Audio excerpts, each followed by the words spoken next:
Welcome to the SWBL podcast presented by 1356 Public House.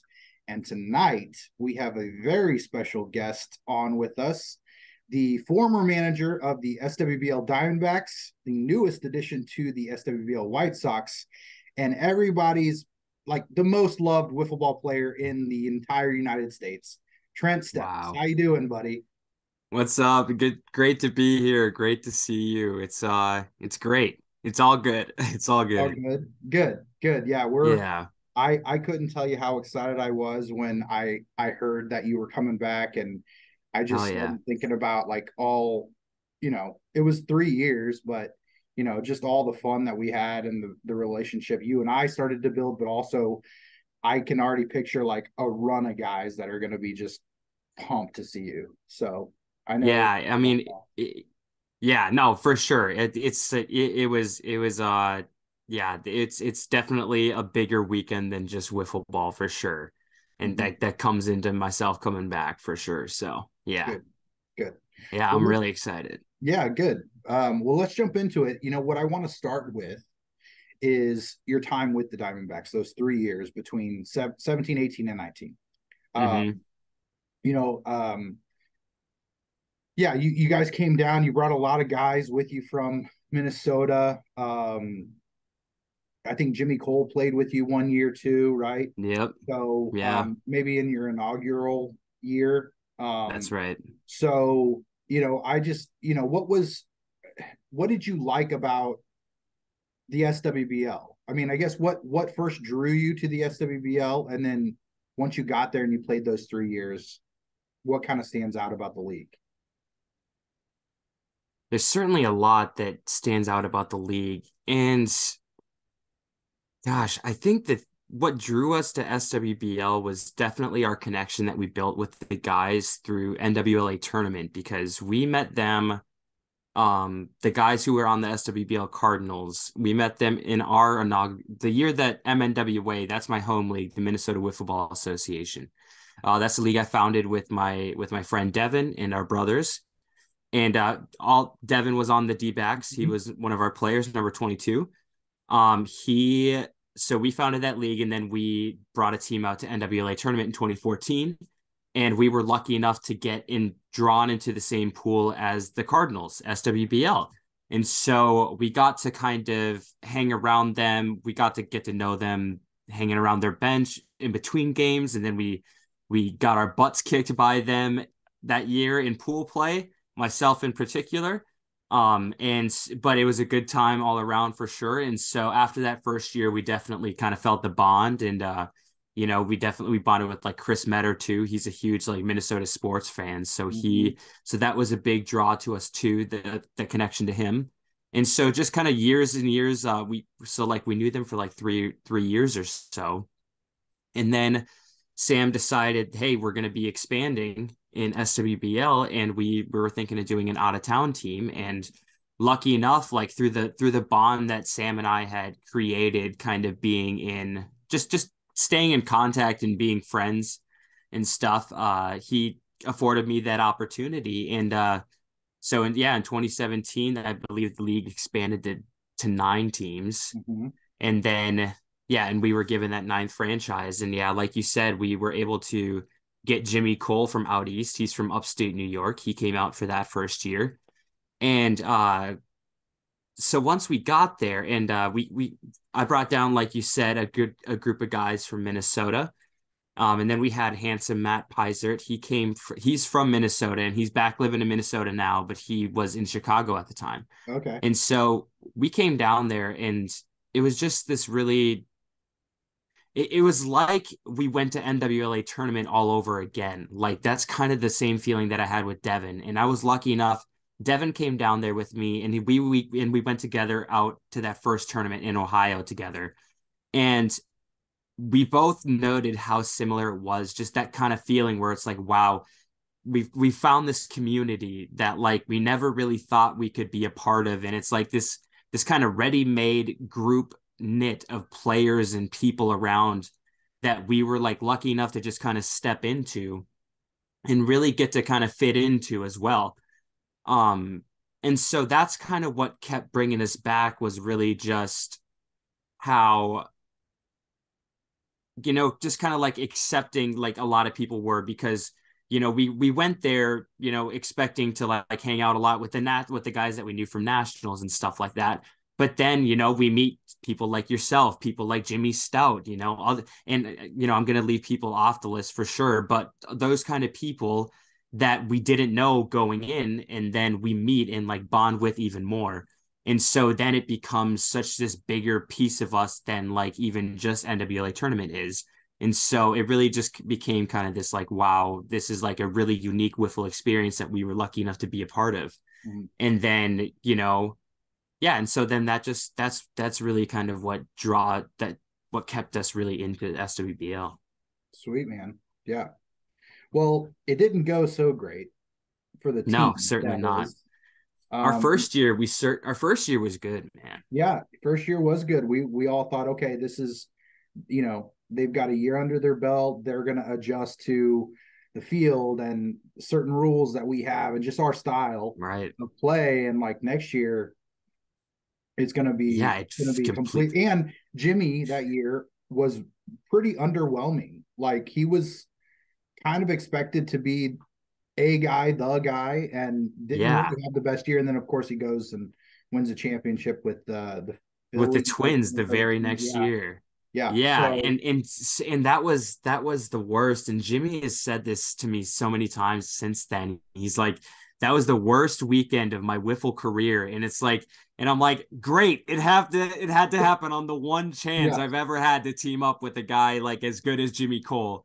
yeah, And but it's not even that much of his fault. Like, he ended up getting injured. He had an abdominal injury that mhm. really kept him from, and he has such a violent swing, Oh God, if you're familiar with it. yeah, And so that really just kind of held him back. And it's like, yeah, that first year, it's like we really set ourselves up going into Monday. We had two games, two really hard games, albeit against the Yankees and the Twins.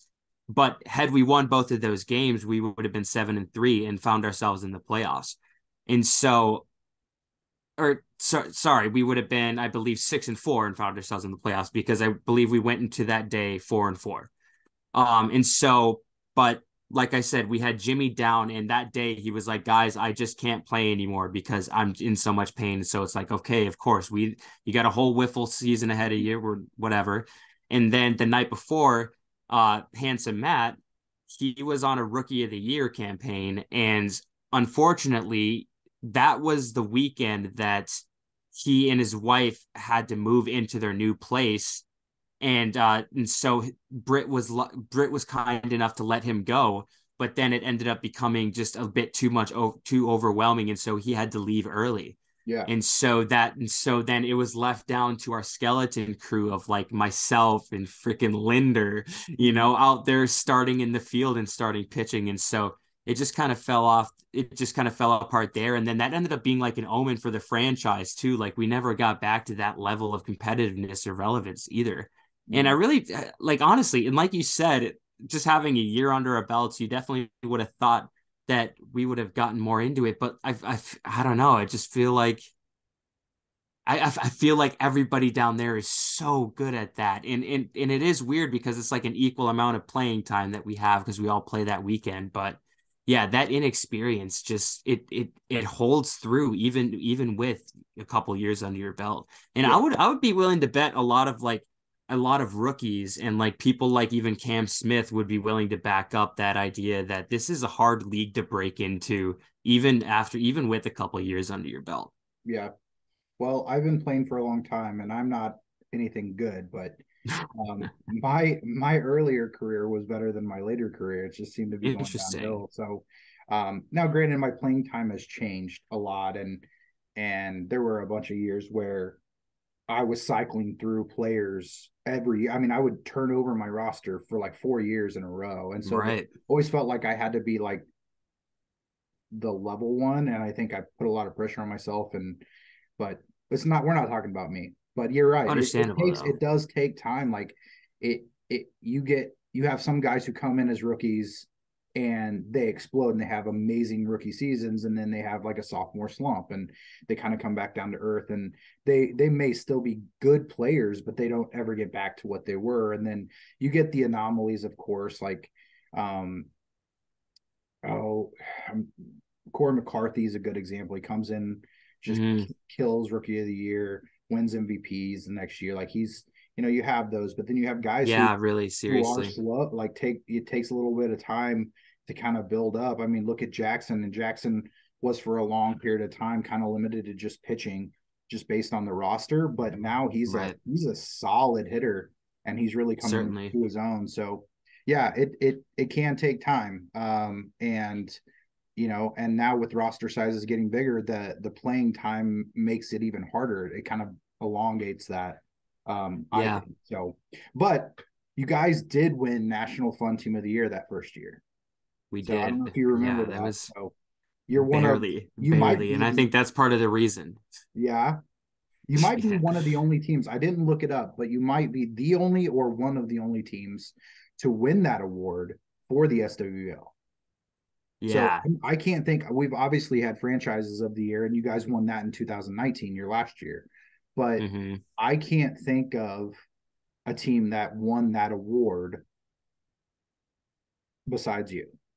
It's definitely it's a hard award to win, because there's a lot of teams up here in my home league in the HRL, Twin Cities, that contend for that award annually and kind of make that their entire bit.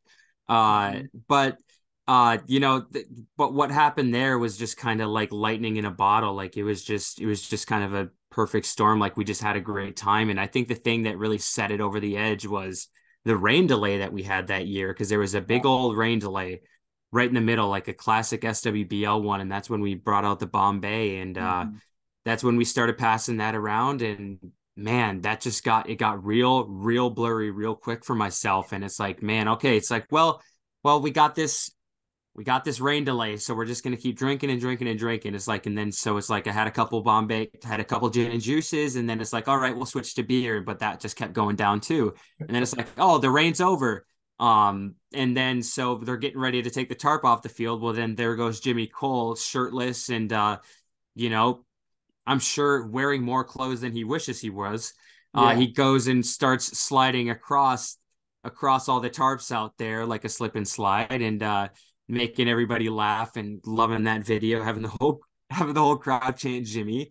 And then games get started, and all of a sudden it's like, oh, we're playing, huh? And I definitely remember sitting that game out. So that was a legendary rain delay, and I think it certainly helped in cementing that award. Yeah, that was a great moment with Jimmy too, and one I think that sticks out in a lot of guys' minds from the past. It's been 6 years now, so kind of crazy. But so tell me a little bit. So you play in a couple of the national tournaments, and you play in your league in Minnesota. Do you play in other leagues too? Yes. So I do. Well, it's just kind of those leagues. I think I'm going to be playing in a Mid-Atlantic tournament this year with the team out there, but I don't want to. Nothing's official with that yet, and I don't really want to announce anything. But I'm planning on playing out there this year, out east, in a fast pitch tournament. But otherwise it's the White Sox here, and then in the HRL I got the Mariners. We're going strong. And then we got the North Stars going to UWIF. I'm going to be trying out for the HRL NWLA team. And then the other league that I'm in up here is the Fridley Factor League. And so it's called Factor Field. And it's a league it's the Minnesota version of SWBL. And that's really the league that I'm digging super big time up here. And that's actually, and it's actually a pickup league. So it's like we just do schoolyard pick every time we meet up in the backyard of Mippy 5 from the HRL, his parents' house. He's got a field back there that they built and been running since 2000, like 2003 or something. Like literally as long as SWBL is going, this place has been going too. So it's cool to get back there and play. But I'm getting around this year for sure. So describe, because obviously I've never played in any other leagues, and a few of the guys go play in tournaments, and we have MOWIF here now, in town, but that's a fast pitch Hell league. yeah.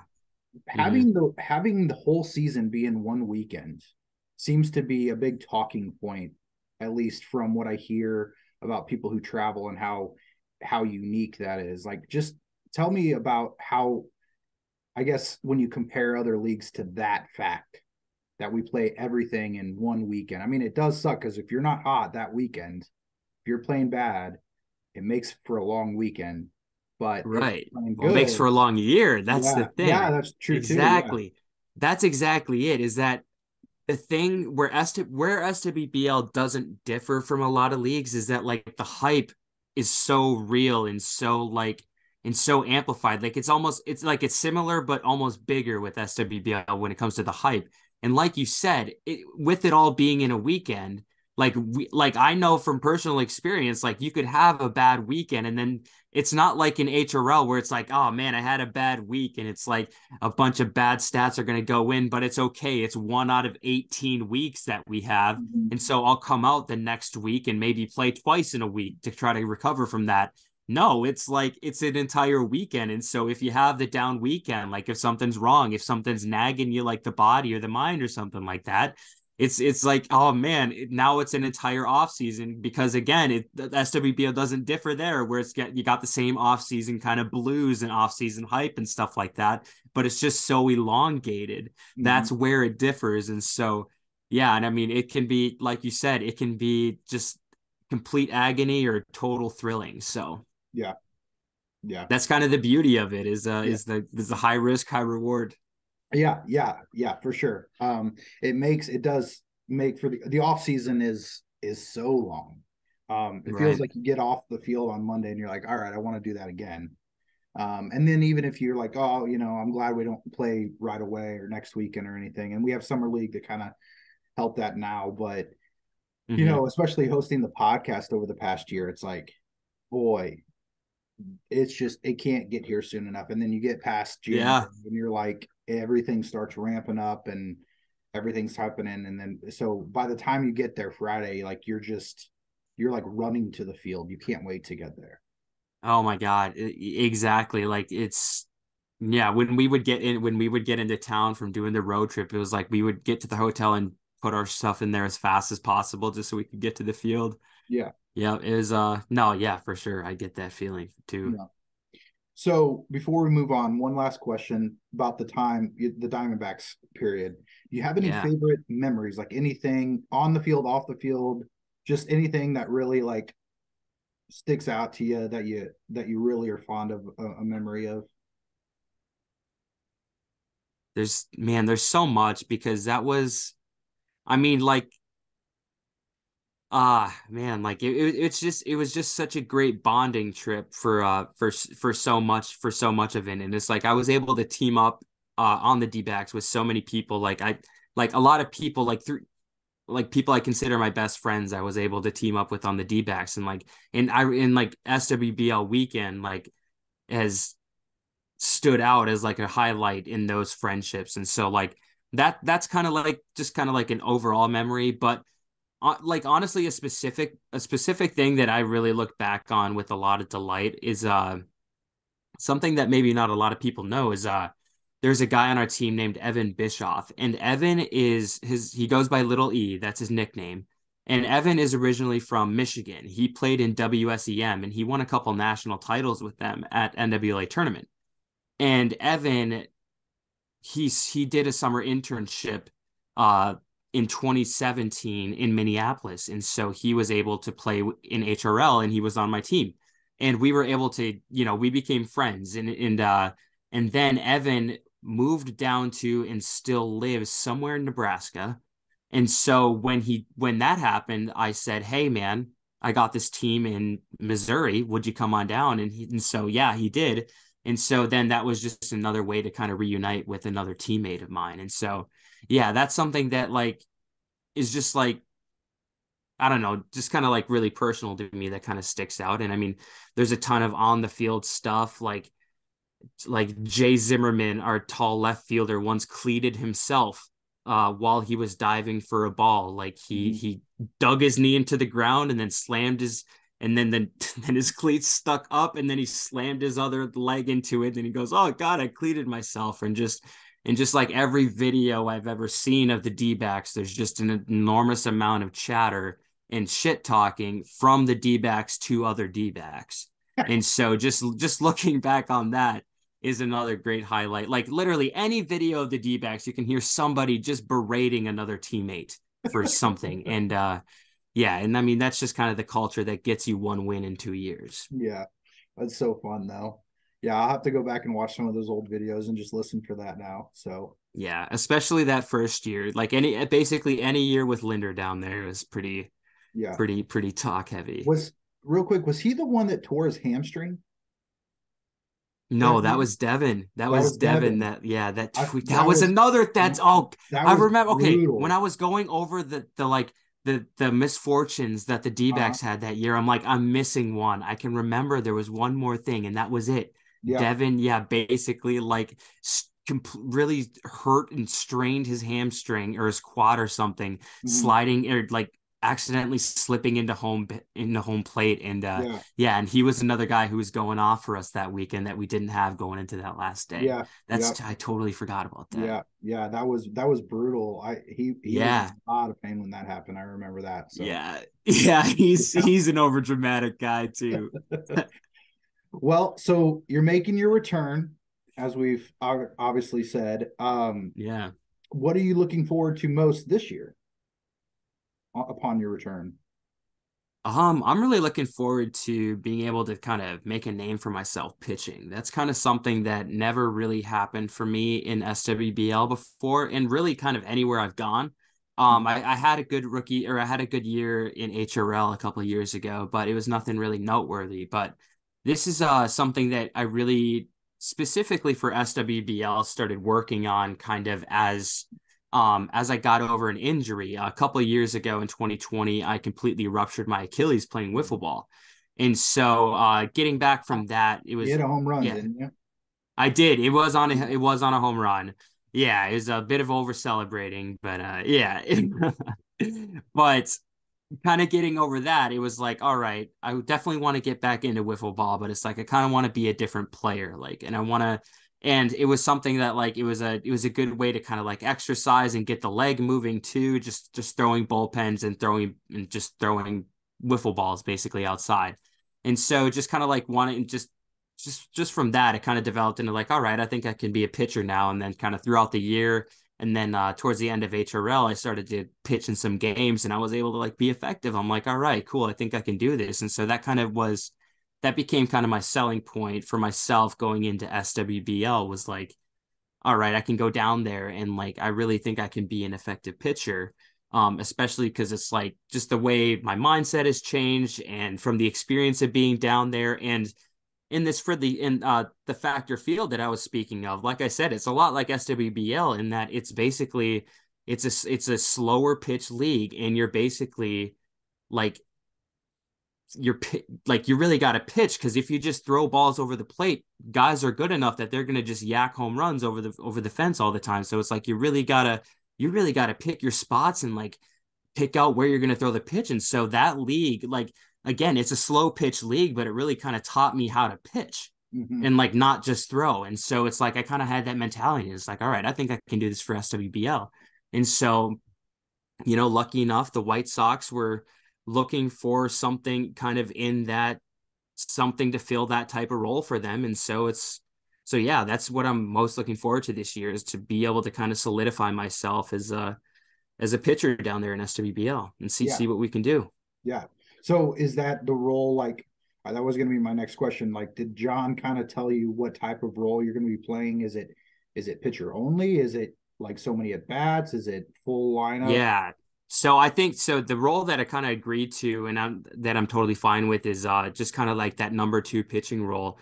And I'm totally fine with that. I mean, the White Sox were 5-5 last year, and you look at that lineup, and I mean, I think we had 3 players in that top 21 countdown that we did. So I mean, there's not a lot wrong with that lineup, and it's like I don't have the numbers to sit here and say like, hey, put me in this lineup. I don't really have that kind of clout, and so and it's not really something I demand either because it's definitely like it was something that, I mean, I play a lot of different styles, and it certainly is a kind of different style down there.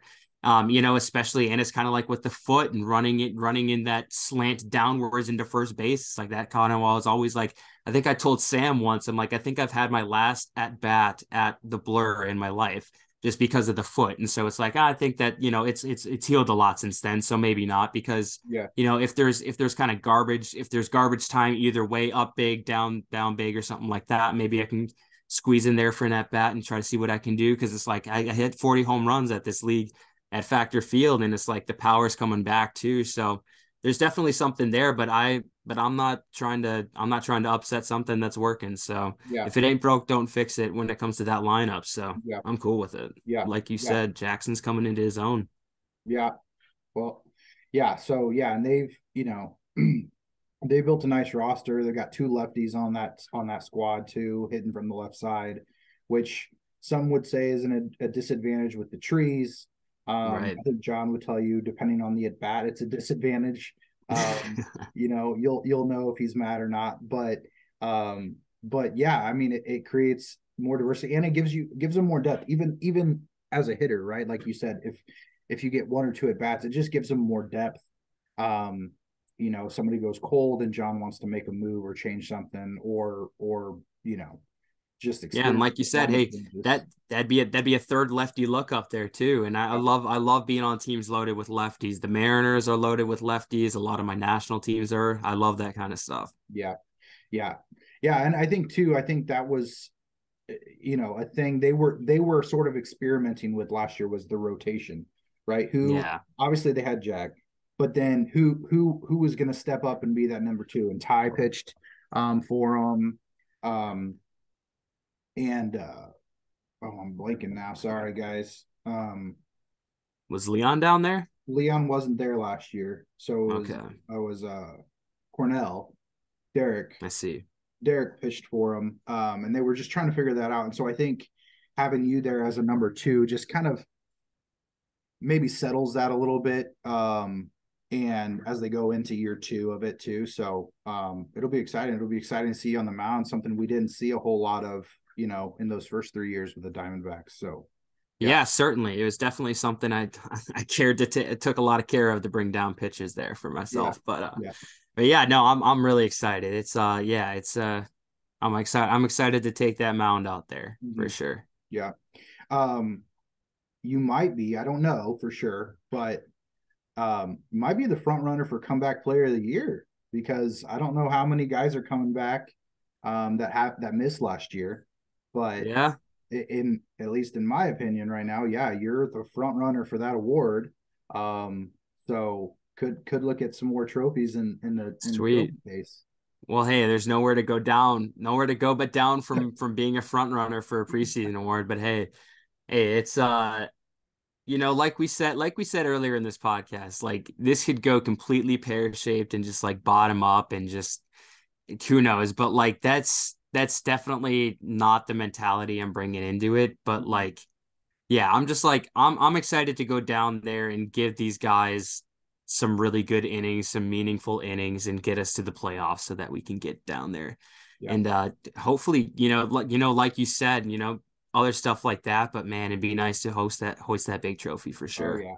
Yeah, it's on everybody's mind. So mm-hmm. Aside from the actual games, what's the best activity that happens around the SWBL complex? For myself, I would have to say it's the beer darts. Yeah, baby. That go on in between games. There's definitely a lot of drinking that happens, and a lot of stuff in the pool. I never got in the pool, obvious reasons. Not going to take my shirt off around everybody down there. All those freaking Greek gods and Adonises that roam around SWBL weekend. So what the peasants do, we sit around in a circle and we put a beer in front of us and then throw metal darts at each other. Yep. And so I think that's definitely, like, even with the games and everything, that's probably my favorite thing that happens at SWBL weekend, just because you can get everybody around and it gets people talking. You get to know people a little bit. You can get crazy. It's a little bit dangerous. Last time I was down there, I took a dart right in the shoe. Mm-hmm. But yeah, so it's got a little risk, it's got a little danger element to it, but it's definitely, and it's a great way to kill some time too, especially if you've got your back to the games. Yeah. Time starts going by real fast. If I recall correctly, you guys brought beer darts to the SWBL. I thought so. I I thought that's thought it how that was you works. guys, and it was you guys, and then you grabbed a bunch of us Astros, and Yeah. we all started playing, and then we've continued because we love it, um, Yeah. to Dude, do it. it's So and we slowly, what we'll do is we'll grab, somebody who just finished a game, like, get over here and play, and so we've gotten random people to sit down for a little while and play. Jackson plays with us, and hell yeah. has and we had a couple. Keaton's girlfriend played with us last year. She actually, Oh, in cool. flip flops, by the way. Oh my God, that is Super brave, badass. super Hell brave. yeah. Yeah, Yeah. but yeah, and I think she was drinking like Trulies or something too. So yeah, so it was Nice. it was awesome. So all right, last segment. It's one I call hard hitters. It's just Sweet. five questions. Just it's to get to know you a little bit better. For anybody who maybe hasn't really had enough time to talk with you, though, feel like that's pretty hard. But really, just to kind of get you to get to know you better. Some are wiffle ball related, some are not. So just for Sweet. fun. So, what is your favorite baseball movie? Definitely A League of Their Own. That's the one that stands out for me. Tom Hanks is absolutely outstanding in it. The entire thing, the song they sing at the end when they're all old ladies gets me going every time. Rookie of the Year stands up there too, because like my brother and I watched that a lot. But yeah, for me, A League of Their Own definitely stands out. I love that. I love that flick. That's a good one. Mm-hmm. So, not only playing wiffle ball, but you're also known for making jerseys. You make a Hell lot of yeah. jerseys. You Mm-hmm. made the Astros jerseys, the current, and I think the prior Yes, versions sir. too. Yeah, So you've man. made 2 rounds of jerseys for us. What what is your favorite jersey you've ever made? Oh man, what a great question.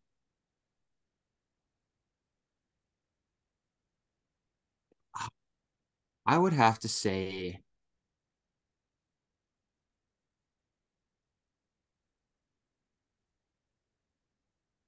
it was a round of jerseys that I did for a team in MAW called Voodoo. Okay. And it was a team that had just a lot of the guys that I like, a lot of the people I grew up, like literally grew up watching in wiffle ball. And like as my wiffle ball interests and then eventually career started, it's like these were the guys that I idolized. And so it was a team that had people like Jordan Robles and Sean Steffe, wiffle boy on it. And Mm-hmm. so that one was just kind of like, wow, like I kind of like that was like really a kind of like, whoa, I made it moment, so to speak. So that one kind of stands out, and it's like like they were good jerseys and stuff, and I'm sure if I like really thought about it, I could think of like a really particular one that I thought was like really aesthetically pleasing, but that one kind of stands out. That order, it was a white jersey with and it had a nice matte black vinyl with some fluorescent green, and so it was just a good look. And I think they won a tournament in the jerseys. And so just kind of seeing these guys that like I idolized for so long wearing the stuff that I made and like winning in them, it was like, wow, that's pretty cool. So yeah, I think I'd have to go with that. That's sweet. Well, the Astros have not changed jerseys. This will be our third year, I Mm-hmm. think, with the same jerseys, and we used to swap them out probably every other year. But the guys love the white tank, where you Yeah. combined the Missouri part of the logo with the Astro, like, tequila sunrise kind of look. Mm-hmm. Uh, yeah, and so That thing's yeah, classic. the guys are like, Yeah. "Nah, we don't need to switch. We wear the tanks probably more than we wear Oh, the hell gray and yeah. orange ones." But yeah, and I Man. mean, So wiffle ball, you might as well speaking wear a tank.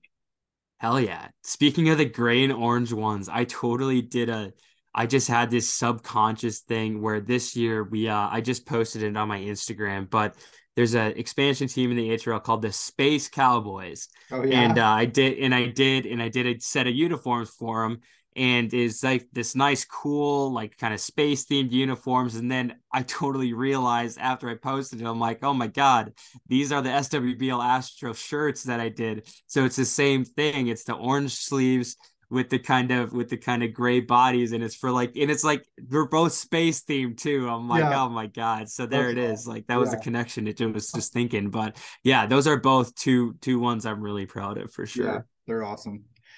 All right. Yeah. All right. Tough one. Who is your favorite Skibby Wiffle Ball League player and why? Hmm. Man, I feel like this might hurt feelings. Tough. Oh gosh.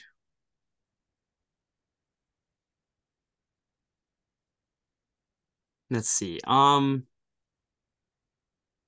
gonna have to go with my boy, my teammate Jackson Crosley, man. I love watching Jackson play. Like it started off as a joke and like goofing on him when he would hit and like talking shit to him. But like, man, just watching him play, and like I've seen him play at nationals, and and you see him play, and you see him play Mowif, and you see him play this style. It's like I just love watching the kid play. He's so good, and his pitching is always on point. And like you said, he's really getting there as a hitter, and I feel like he's a really exciting player to watch. So Yeah. I'd probably pick him like in terms of watching, but I mean, if we're going just overall players, if I had to choose one to like take out in a fire, probably Jimmy Stout. Yeah. Nice. He's a good choice. Yeah. Um, have you had St. Louis style pizza yet? With the Velveeta. Yeah. Yeah. Yeah, I have. Yeah. So I have my aunt married a fellow from St. Louis. Oh, Yeah, okay. and so we went down, and he's from O'Fallon. And so yeah, we went down there to visit once when I was in middle school. And unfortunately I'm not a fan. I'm a big fan of like the big giant pizzas that somebody gets every year. Mm-hmm. Those ones, love Yeah. those. Yeah. Yeah, but I definitely I would, if I had to choose a St. Louis staple, it would definitely be deep fried ravioli. Yeah. Yeah. The Yep. toasted wraps, even though they're called toasted wraps, they're fried. We know that. But yeah. Yeah. So, all right. And then last question. You going to be bringing back the Bombay? Oh my God, dude. That I probably will, just for tradition's sake. I'll Yeah. have to. But man, that stuff, I like everybody has that. Like it seems a lot of people have that one liquor that they get way too drunk off, and that is Bombay. Yeah. That day after that rain delay, dude, we went back to the hotel and I was toast. I mean, it was like 6 p.m. and I was in bed, like, just leave me alone. I'm dead. Yeah. Yeah. So ever since then, it's just shudders to even think about it. Or like when I pass it in the aisles in the liquor store, it's just something. Yeah, exactly. Tingles on the back of my neck. But I think I'm gonna have to, because it's just at this point, and it's just tradition for Yeah. sure. Just get a little bottle. Like just okay, I brought it. You guys can Right. drink it. We got into the habit of the big bottles because Devin Nelson just can't handle himself. He Yeah. just has Yeah. to get the biggest bottle possible. Right. Yeah. All right, cool. Well, that's going to do it for this episode. Guys, real quick, let me thank our sponsors for this season: 1356 Public House, Cardinal Blinds and Shutters, Ketting Ice Center, Corner Pub and Grill, Doug Meyer and the Mowif Mojo, Andy's Frozen Custard, Breckenridge Brewery, Daily Smokehouse, Spencer Gear, Chill Designs, BreckX, and Coolbots. We're going to continue churning out some podcasts as we build up to the end of May here. We've got the top 21 review is going to come out, and then we'll start our captain's interviews soon. So just stay tuned. We've got a lot of content coming your way. Like and subscribe if you're enjoying these podcasts, and leave a comment if you think they suck. I'll see what I can do about it. So, everybody, have a great time. Trent, thanks for coming on, man. I can't wait to see you, buddy. I Yeah. just gonna my anticipation has just grown knowing you're. Oh, that's great, dude. Yeah, I can't wait. It's Memorial Day, dude. It's gonna be 15 degrees as a high in Minnesota tomorrow. It's snowing all day today. the 8th highest snowfall on record. So I Oh my cannot wait to gosh. get down to St. Louis, man. Yeah, I am there right now mentally for there you sure. go. Awesome. All right, guys, we'll see you next time. Thank you. See ya.